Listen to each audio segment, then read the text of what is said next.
Hey guys, welcome back to another episode of the OT Lifestyle Movement. I'm Rhiannon Crisp, occupational therapist, personal trainer, and founder of OTLifestyleMovement.com. Today we are talking all about creating a vision for the future and living out your OT dreams. And I'm super pumped for this episode. We are speaking with Sarah Rheinberger. Sarah is a professional woman and a mama of two girls who helps other professional mums take extraordinary action to get organized, focused, and manage their mind so they can create personal and professional success and live their best life. She believes that all women have a zone of genius and living a full, purposeful life is achieved one small step at a time. Sarah has a degree in psychology, master's in occupational therapy, and is a coach, educator, and women's health advocate. Welcome, Sarah. Hi. So great to be here. I do have a tendency to sing my hellos, so hi. I love it. I can feel the energy already. Very important. So good. Okay. Alrighty. Before we get into all the fun stuff, I mean, not that this isn't fun, but I'd love to hit the rewind button and learn about your background and how you came to do the amazing work that you're doing today. Oh, I think like anything, Rhiannon, that everything that has happened in the past has built to now, right? And I love that. I love that ability to just be able to look back and go, interesting, the decisions I made back then when I thought they had no consequence actually has led me to here. Like, it's amazing. So I did a psych degree first, thinking I'm going to be a psychologist. It's going to be great. And then when I found out it would require, 8 years of academia and not a lot of face-to-face client contact, I kind of went, that's not really what I want. And I went traveling for 3 years.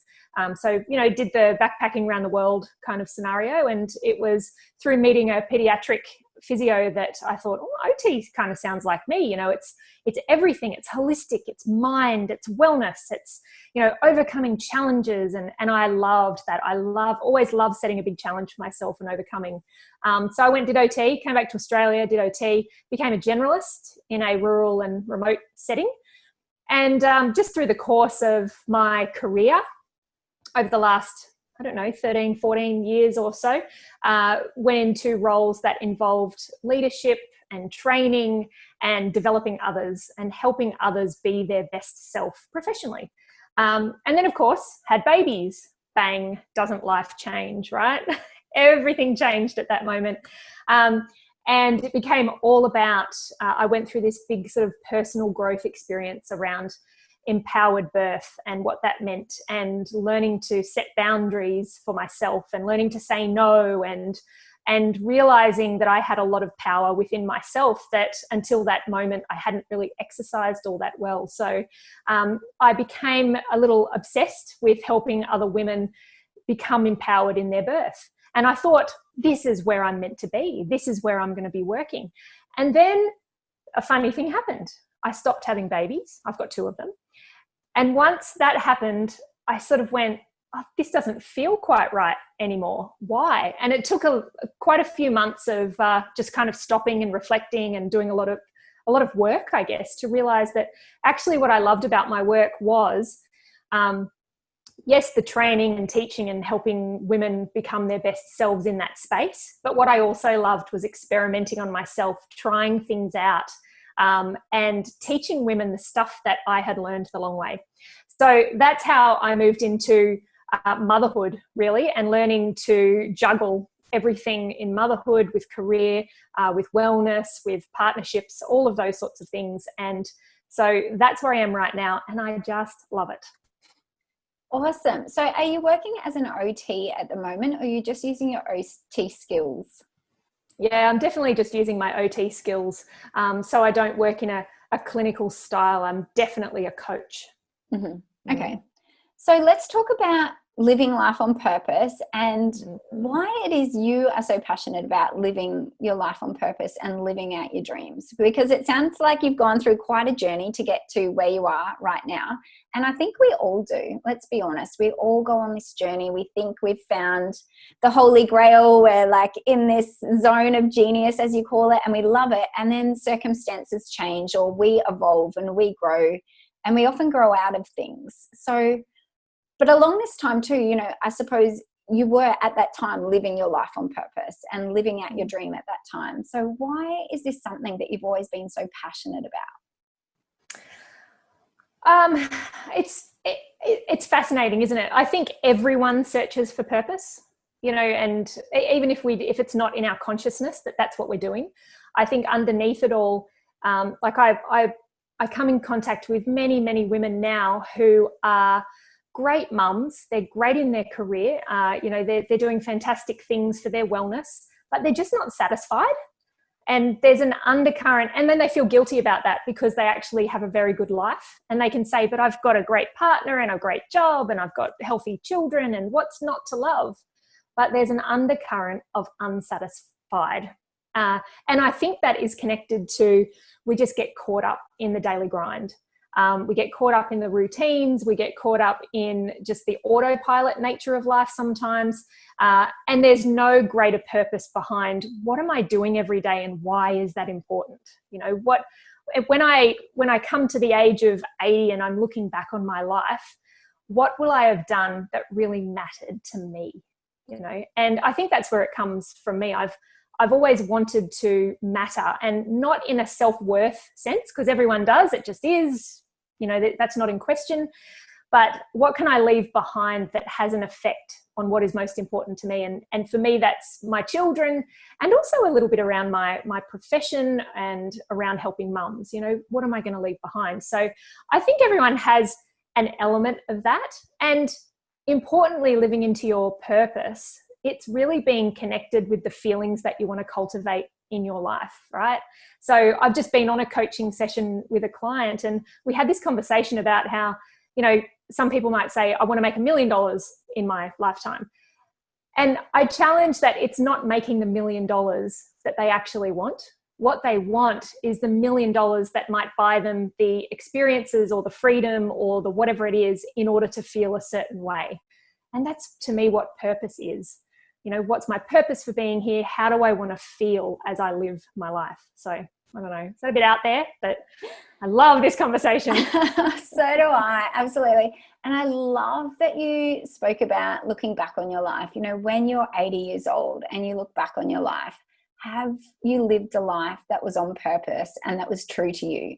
Did you follow your own inner compass, or were you guided by what other people thought and other people's standards? I absolutely love that. And I think it really puts things in perspective when we think, okay, you know, when we're 80 and we look back, is it really a big deal if we do X, Y, Z? You know, what does it mean in the long run of life?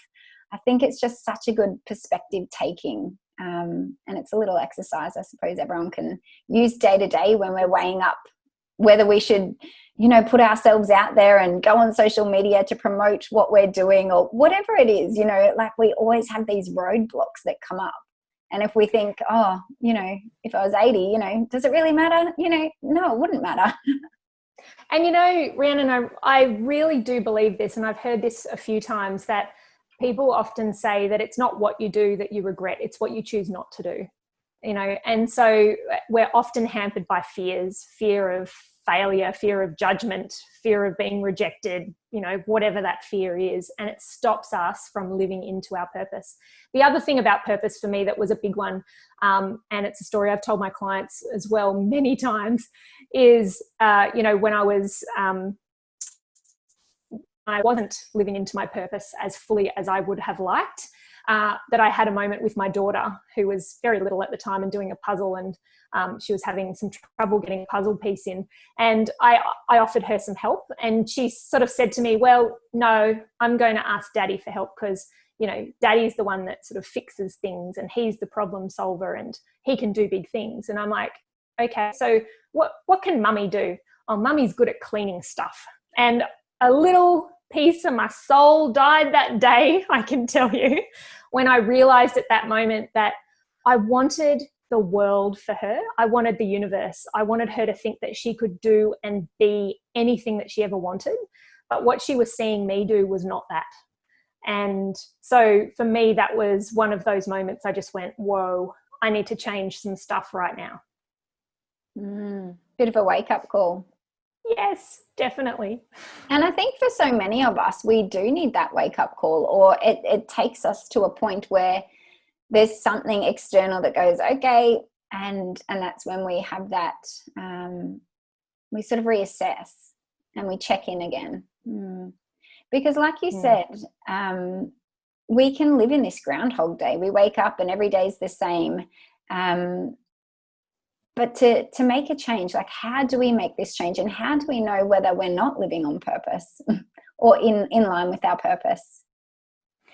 Yeah, and I mean, that's about vision, isn't it? You know, vision is about purpose. Vision is about having this idea of what my future self will be, who that person will be, what I might be doing in that space, what life is going to look like in the future. And that's about tapping into what really drives me. You know, why do I get out of bed in the morning? And if I can really pinpoint that, then I can be intentional in my everyday activities towards that vision. And, you know, that is purpose. So, you know, if I can identify how I want to feel, if I can identify the person I want to be and the values I want to live into, then I can set some goals along the way that's going to move me in that general direction. Okay, cool. Let's dive into this. So how do people practically write out their vision, or how do they envisage where they see themselves in 6 months, 1 year, 5 years from now? So it can be really hard, right? It's a no illusions. It is. And, you know, I'm aware that we're talking to some really, you know, clever, analytical, scientific minds out there as OTs, right? And particularly if you've then got that, you know, those elements of perhaps some fear of failure or fear of judgment and all of that, you'll find if you start to really think about what will my future self look like, you will get that very analytical, awesome thinking brain kind of getting in the way, saying things like, yeah, but how are you going to do that? Or, well, you haven't done that in the past, so that means that how can we possibly do that in the future, right? It can be really hard because vision is about your future self, and we need to tap into almost that imagination or pretending side of us. And when we can reach this realization that actually there's no future that is written, there's no future that is certain, and we can write the future that we want, then it's going to be easier to tap into, you know, what do I want to create for myself? What are my inner drivers? What gets me out of bed in the morning? What feelings do I want to cultivate? What might that look like in practice? And you've got to try some of these ideas out. Not all of them are right the first time, or when I say right, I mean a good fit. And so I think in terms of practical strategies, it's about, you know, getting really clear about what feelings do I want to cultivate in my life? You know, when do I feel excited and motivated for something? When do I feel exhilarated doing something? And you can probably start to see in your past a pattern of that, perhaps in your career or in your life. There's certain moments where you have felt that way, and you can probably pull them out and say, what do these things have in common? One thing that helped me in my career was I did a test called the Sparketype test by the Good Life Project, and that really gets to your inner drivers. And once I realized that my inner drivers were around teaching and coaching, I did a bit of a reflection on all the jobs I'd ever had and realized that the points at which I was most energized, motivated, and on my A game was when I was doing those two things. When I was developing my team, when I was, you know, in front of people, you know, teaching something or delivering a message. So if you're not really sure what your inner drivers are, what gets you out of bed in the morning and what really lights you up, then the Sparketype test can be a really great kind of starting point to tap into that and do some more reflections around that as well. So probably that being the big one, identifying, you know, what drives you, identifying the feelings you want to cultivate, And then the most important one is just take action. Take imperfect action towards that space. So when I realized I wanted to teach and coach, I just started teaching and coaching. I wanted to do it in a business form. I've done it in employment before, but my other kind of vision and values kind of lead me more to do my own business. But I opened up a Facebook page and I started teaching. I started coaching people. I reached out to people and I offered them this experience. And I've learned a lot through that. I had to go through the empowered birth kind of thing to teach and coach, and realize that once I did that and it reaffirmed that I'm in the right kind of space, it also opened up the next part of my vision to me, that it wasn't about birth, it was about motherhood and the juggle. And so, yeah, I think the vision keeps unveiling itself as you take more action, you get more clarity. Oh, absolutely. I think you just hit the nail on the head.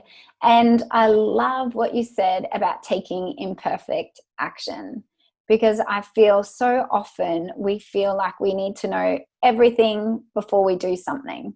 And then we get stuck, right? We get in this place of stuckness where we won't take any action because we'll never know enough, or there's someone out there who knows way more than me. So why would I put myself out there and do this? What value do I have to offer? And it comes back to that fear again, doesn't it? It's that staying stuck because of fear of judgment, fear what other people are going to think and say about me, fear that I won't succeed, that I'll put myself out there and then it'll be a flop. Exactly. And we all go through it, and it all keeps coming up over and over and over. And the only thing I can say to that is I've just gotten better at recognizing when it's coming up, and I can then talk to myself more than I listen to myself. And that has really kind of been the way forward for me in that space. But you're so right. And I think as well, coming from a profession like ours, where before you do anything, people want to ask, well, what's the evidence for that? Are you taking the right course of action? And so we can be very much trained in this space of, I need to be able to justify absolutely everything before I take a step. And that may be so in, when you're dealing with some clients, but there isn't evidence. Well, there isn't clinical evidence for everything. And sometimes we need to take a bit of a leap of faith, and particularly with our own vision and working out what we want. There's a huge element of this that is tied into our own intuition. And, it's kind of not something that we're generally taught in mainstream upbringing. We don't teach our kids to tune into their intuition and what they need and what drives them. So sometimes it's a bit of a relearning experience. It was for me anyway. And so that's the experience I take my clients on as well, sort of getting out of their thinking brain and tapping more into their gut, their intuition, or what drives them. Okay. And so there might be listeners out there thinking, you know what, I don't have this passion for what I'm currently doing. OT is so broad. There are so many different niches that we can be working within. And I know certainly from a personal point of view, I've been in OT jobs where it hasn't lit my soul on fire. I haven't wanted to jump out of bed in the morning. But put me in the right OT environment and I am jumping out of bed before my alarm. I will stay up all night, working on a dream. There's something that just motivates me, and I'm hungry to learn more, and I love it. So what about the OTs who are listening in thinking, I feel like it's Groundhog Day, I'm not enjoying what I'm doing, but I don't really have a vision for the future? Do we really need to know exactly where we're going? Like, I know you said take that imperfect action. Can we take small steps in a different direction and can the vision kind of unfold as we go along? Yeah, totally. And I think this again is another mindset shift, and this is why I'm publicly out there saying part of my role is to help women manage their minds as well, because the only reason we don't get what we want in our life is because of what's going on up here, and that is the only reason. So yeah, I think in terms of that, it's shifting the conversation from perfect action to imperfect action, right? If it feels good, I feel like I'm going in the right direction, I'm going to try it out. if it's not the right direction, what am I learning from this experience? You know, if I reach the end of trying something new and I'm like, yeah, I'm not really feeling it, this isn't really where I'm at, what did I take out of that experience? Well, first of all, I learned that this is not the path that I should be taking, right? But did I learn something along the way? You know, in getting online and serving mums in their empowered birth experience, I learned a whole heap of stuff, how to start a business online and, you know, landing pages and how to put funnels together, and all of that stuff has made my journey now serving mums online just so much quicker. And I know what I'm doing and I can speak the language. So, you know, there's all of those things. I think if we look at one of the biggest problems that we have in how our society is set up is that we very much see failure as a bad thing. And I just want to encourage everyone to flip that on its head and see failure as the lesson that I needed to learn. And thinking about it this way, that if I do work out what I want, or I've got some ideas about the direction that I want to go, if I can learn so much more by failure, then I should be chasing failure, and I should be chasing it hard, and I should be wanting it fast, because the faster I can fail, the faster I will get to where I want to be. So that's kind of how I'm striving to live. It's not always easy. It's definitely not. There are some days when I'm like, oh, I just want this to work. But, you know, it's then about managing your own mind and coming back to this space of, you know what am I learning from this? I love that. And I can totally resonate. Nothing always goes as you plan it. Something's better than what you plan it, but it's failing forward. It's going, you know what, universe, I'm going to put myself out there. I'm going to try this, and I'm going to put my heart and my soul into it. And if it doesn't work, finding out what didn't work about it, because you know what, the next door is just around the corner. You have no idea what possibilities can open because of those steps that you did take. So what about the OTs who are thinking, okay, I do have this vision. There's something big, there's something bold that I'm striving towards, but I have absolutely no time. My agenda is full. I'm working full time, doing, you know, bringing in an income. I've got kids. I've got a life. How can I do something else? And how can I pursue this vision that I want so badly with no time? Have a breath for a start, a really deep breath. And I want to encourage you to be generous in what I'm going to say next, and generous as in giving me the benefit of the doubt here when I say there is no such thing as no time for vision. No time for vision means I don't have time to be my best self. I don't have time to work towards that.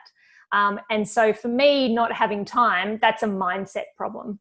You know, and it's quite simply a choice. And it's as hard and fast as that for me, that you've got this choice point where you can choose to be on autopilot and mediocre and not live intentional and not live towards your purpose, or you can choose to do that. And the thing is, once you choose to do that and you get really clear on your purpose and why it's important, and having a really hard why is important, because that's what keeps you moving forward even when times get tough. But once you make that choice, you will quickly learn what's most important. And you will find out that you are actually wasting a lot of time. You are doing a lot of things that are in service of other people, not yourself. And I'm even talking about our families too. And this is a hard conversation I have with women all the time. You know, women with kids where, you know, we're taking kids to 1,600 million activities every week because we feel like we're a good parent if we do. And that is simply not serving anybody doing those sorts of things. So, you know, working out our, you know, what are our bare essentials? What is most important to me? What is most important to our family vision? A family vision, that's a whole nother conversation as well. And how we do that with partners, particularly if they're resistant. But these are the conversations I have all the time. But you know, what is in service of this greater vision will always be for my best self, my highest self. And don't I want to show up in all areas of my life as my best self? So I actually owe it to myself to get to the bottom of why I think there's no time and work out if that's actually true, because I would suggest that it's actually not true. Yeah, absolutely. And I think as OTs, we have such a great concept of time, and time blocking. If we look at how many hours we have in a day, we've got 24 hours, and we take out 8 hours for sleep, and then we take out X amount of hours for eating and X amount of hours for connecting with family and friends. We can really start to look at time quantitatively, I suppose, and start looking at how much time do we actually have to play with, and how can I be best using that time. So I love all those points. Yeah, exactly. Look, and I think as well is that idea that, pursuing your vision and not having time to do that. Vision doesn't have to be all or nothing either. You can be working, if part of my vision is to, if my ultimate vision is to be on stage and teach 1,000 women how to be their best selves, for example, I don't have to quit everything and just do that now. I can work out, well, what skills do I really need to cultivate in order to do that vision and make it come alive in order to feel exhilarated on stage and be doing those things? Well, one thing I need to be able to do is to be able to give an effective speech. So I might spend an hour a week learning how to do that on YouTube. And that might be the extent of working towards my vision for now, because that's the capacity, and that's okay. Absolutely agree. It's those small steps, because those small steps compound. You can do something every day or once a week for a year, or you could do nothing thinking that you have not even that small amount of time. It's useless if you just spend that amount of time doing something that might not account to anything. But it's those small steps, because it definitely does compound. Totally. Okay, so how do we sustain our motivation towards our vision? Because I find, even if we look at things like New Year's goals and resolutions that, come January 14, we've already lost that motivation, and we're like, I've had a drink, I've eaten some bad food, I've lost it, so I'm not going to continue. How do we sustain motivation to reach our goals? Look, the thing is, overall, you're not going to, not 24/7, 7 days a week. Motivation, feeling motivated is a feeling. And feelings, the way I see feelings, life is made up of sort of 50-50, this balance of what we would call positive and negative, or good and bad, if you want to, put those labels on it. And motivated is probably one of those more positive feelings that we all love to feel. But we also think that feelings just happen to us. So I have to wait around for the motivation to strike me. And sometimes it does. However, and this is where the managing your mind piece comes in as well, feelings are created by the thoughts that we think. And so with that logic in mind, motivation can be cultivated. Yes, it's affected by a lot of things. If you've got a lot going on and you live a very stressful life and you're eating poorly and you're not exercising and you feel terrible, it's going to be more difficult to feel motivated. But you can still take charge of that by looking after yourself, as you well know, in what you're doing, Rhiannon, and this movement towards, looking at lifestyle, yes, for our clients, but also for ourselves. And are we going to be a good model, role model in that space as well, right? So the first one is really grappling with the fact that you can cultivate motivation by looking after yourself and working out when you feel most motivated. So thinking about those times when you are motivated. What are you doing? What are you thinking? Who are you with? All of those sorts of things. And doing more of that stuff is really great for your motivation. Also affected by things like our cycle. As well, as women, we need to talk about this more, that, we have natural phases in our cycle that naturally let us tap into things like, I feel more motivated to connect with people, and I feel more motivated to be creative, or I feel less motivated to do those things as well, like in the second half of our cycle. So really coming to a really good knowledge about what the impacts of our cycle are, what's natural, and how to take advantage of some of the amazing phases of our cycle as well. So being aware that motivation is affected by some of these things, but if we can tap into it, get conscious to it, we can actually cultivate greater motivation for things as well, and design our life in a way that complements what's naturally going on in our body. The second one, as I have previously mentioned as well, is being connected to your why. So why is the vision important, and what are the consequences for you if you aren't working towards it? And if there's, if you're not working towards achieving it. So if your why is strong enough, you'll be able to overcome the dips in motivation to press forward when you need to. Because in working towards a vision, if it's a business or, if it's a different vision, there'll be times when things are intense and need to get done, and there are deadlines, just like at work. And so whether you're motivated or not, you need to find a way to be able to do that. So for me, connecting to my why is deeply important, because I have these points all the time where I could choose to just go, oh, you know what, this is just so much work, I'm not going to do it. And life would be much simpler. But my why makes me realize if I do that, I'm not going to get where I want to be. I'm not going to live out my purpose, and that's super important. And the last one that I love talking about, because it's been such a life changer for me, is integrity. And integrity is being 100% responsible 100% of the time. And this means responsible for your own thoughts, your own feelings, and your own actions, no matter what. And this includes motivation. So no blaming others, no blaming work or the kids, but also not blaming yourself, accepting that motivation does dip sometimes, and really taking responsibility and looking for ways to stay in the game and keep moving forward. Because, sometimes integrity, just, owning up and taking responsibility for, I'm the only one that is going to achieve my vision. I'm the only one that can live into my purpose. Sometimes that's the only thing that gets you to take that step towards that as well.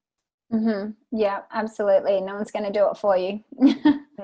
Sadly, no. And another thing that I think of is, well, what's the alternative?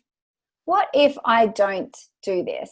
What if I don't live on purpose? And what if I don't set these goals and have this higher vision for myself? What will life look like then?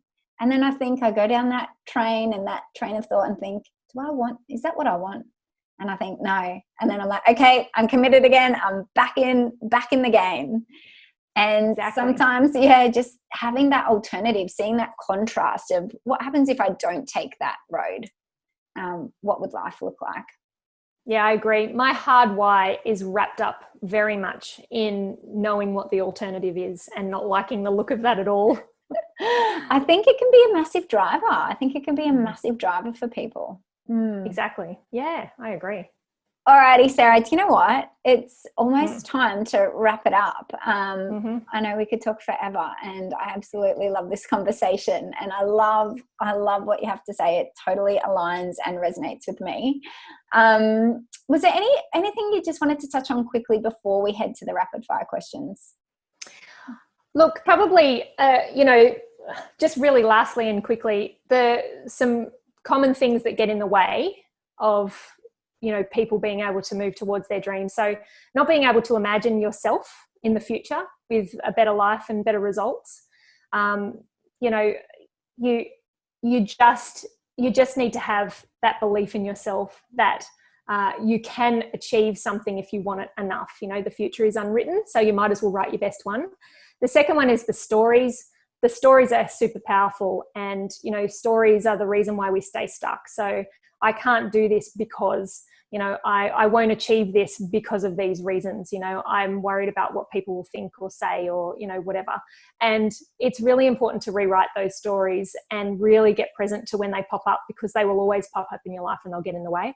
The third one, I think, for certainly for the women I work with, is the idea of permission. Is where we're brought up to ask permission for everything. And that can get in the way of goals and dreams as well. I don't want to do this because, it's going to cost me my family, or my partner won't like the time away while I go and learn this or do that. We have to give ourselves permission to pursue what's important. The how can be debated, but the vision really shouldn't be, right? Or you're never going to live this purposeful life. And we've also touched on getting it right. Don't be caught up in getting it right. Just take this imperfect action trust that if you live into the space of really feeling like this is a great thing and I feel good when I'm doing this, it's the right step and you will learn something from it. So they're probably the last 4 things. Yeah. So what I'm getting from you is that you're the only one who can make it happen. And a lot of it sounds wrapped around mindset. Really, we have these blocks for ourselves and it all comes back to mindset. If we can change our belief system, then we can change our trajectory of our life ultimately. Absolutely. It changes your relationships. It changes your relationship with yourself. It changes what you believe is possible. You know, at one stage I was thinking, oh, business would be great. Maybe I'll start with, you know, clinical and seeing a couple of clients. I'm not meant to be a clinical OT, right? And it was only after I started seeing a few clients and realizing this isn't really for me, and then getting connected with people who were doing other things more in the space I was interested in, that I realized that I was limiting myself. I was limiting myself because I knew I could do clinical work, but that's not a good enough reason. Just because I can do it doesn't mean that I should. So yeah, you're so right. It's all mindset. All of it. Profound. Do you know what? I think the penny's going to drop with a few OTs just now who are going, oh my gosh, you're so right. I hope so. It's just not for everyone, but there is something for everyone. You've just got to find your thing. You've just got to find what works for you and where you're headed. Exactly. And there's space for everybody. Yeah, so true. Love it. Okay. Rapid fire questions. Let's go. Ready. Number 1, in one sentence, how do you describe OT? OTs are the experts in helping others become experts in themselves. Oh, I love it. Number 2, what is one healthy lifestyle habit listeners can implement today? I want you to ask yourself, how am I feeling now? So it's the first step in managing your mind, practicing integrity, stopping the people pleasing or the perfectionism. And it's really important to being able to find your purpose and live your vision. I thought it would be something around mindset. That's awesome. Great. Number 3, if you could only offer one piece of advice to OTs listening in right now, what would it be? Definitely live into your vision, and others will be inspired to live into theirs. Whether that's partners, kids, clients, whoever, you will inspire other people to live into theirs. Isn't it so simple yet so profound? It really is. It really is. All righty, Sarah. How does everyone find you? How do we learn more about the awesome work and content that you're putting out there? How can we connect with you? Yeah, sure. Well, my business is called Empowered Space, and I am on Facebook, of course. So Empowered Space. I run a Facebook group called Unstoppable Mums as well, where we explore all of this mindset stuff, and also empoweredspace.com.au. Awesome. Well, we'll see you over there. Thank you so much, Sarah. Awesome. See you later.